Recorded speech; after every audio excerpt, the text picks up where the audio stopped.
Hi అండి, hello నమస్తే, welcome to Geetha's kitchen. ఈరోజు నేను ఈ వీడియోలో పచ్చి పులుసు ఎలా తయారు చేసుకోవాలో చూద్దాం. ముందుగా ఒక కప్పు దాకా వేరుశనగ పప్పుని ఇలా దోరగా వేయించుకోవాలి. ఇది ఇలా వేగేలోపు ఒక చిన్న నిమ్మపండు సైజ్ అంతా చింతపండుని తీసుకొని నానబెట్టుకోవాలి. ఈ వేరుశనగ పప్పుని ఇలా దోరగా పూర్తిగా వేగిన తర్వాత వీటిని ఒక ప్లేట్లో షిఫ్ట్ చేసుకోవాలి. ఇది చల్లారిన తర్వాత పూర్తిగా పొట్టు తీసేసి ఒక మిక్సీ జార్లో ఈ వేరుశనగ పప్పును వేసుకోవాలి. ఇప్పుడు ఇందులోనే 2 స్పూన్ల కారము, అలాగే 1 స్పూన్ సాల్ట్, ఈ మూడింటిని మెత్తగా ఇలా పౌడర్ చేసుకోవాలి. ఇప్పుడు ఇందులోనే ఈ కన్సిస్టెన్సీకి సరిపడేంత వాటర్ వేసుకొని మెత్తగా ఇలా పేస్ట్ చేసుకోవాలి. ఇప్పుడు ఈ పేస్ట్ని ఒక బౌల్లో షిఫ్ట్ చేసుకోవాలి.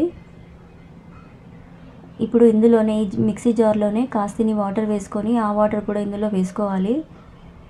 ఇప్పుడు చింతపండు గుజ్జును కూడా మనకు పచ్చి పులుసు ఎంత క్వాంటిటీ కావాలి అనుకుంటే అంత చింతపండును వేసుకోవాలి. పచ్చి పులుసు కన్సిస్టెన్సీ అనేది ఇలా చిక్కగా ఉండాలి. ఈ పేస్ట్ అనేది పూర్తిగా ఉండలు లేకుండా బాగా కలపాలి. ఒకసారి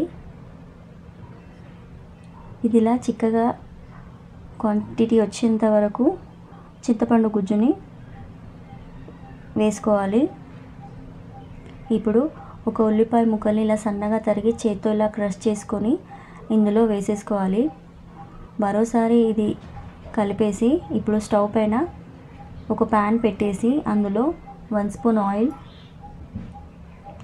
అలాగే 2-3 ఎండుమిరపకాయలు, అలాగే 4 వెల్లుల్లి రెబ్బలు ఇవి ఇలా కాస్త వేగిన తర్వాత జీలకర్ర, ఆవాలు వీటిని కూడా కాస్త చిటపటలాడిన తర్వాత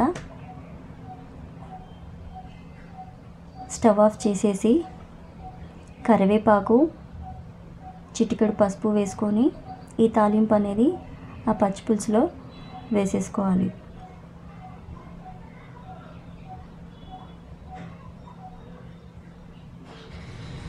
ఇప్పుడు గార్నిష్ కోసం కొత్తిమీరని వేసుకోవాలి. అంతే, టేస్టీగా ఉండే వేరుశనగ పచ్చి పులుసు రెడీ. ఈ వీడియో కనుక మీకు నచ్చినట్టయితే లైక్ చేయండి, షేర్ చేయండి అండ్ సబ్స్క్రైబ్ చేయండి. థ్యాంక్ యూ ఫర్ వాచింగ్ అండి.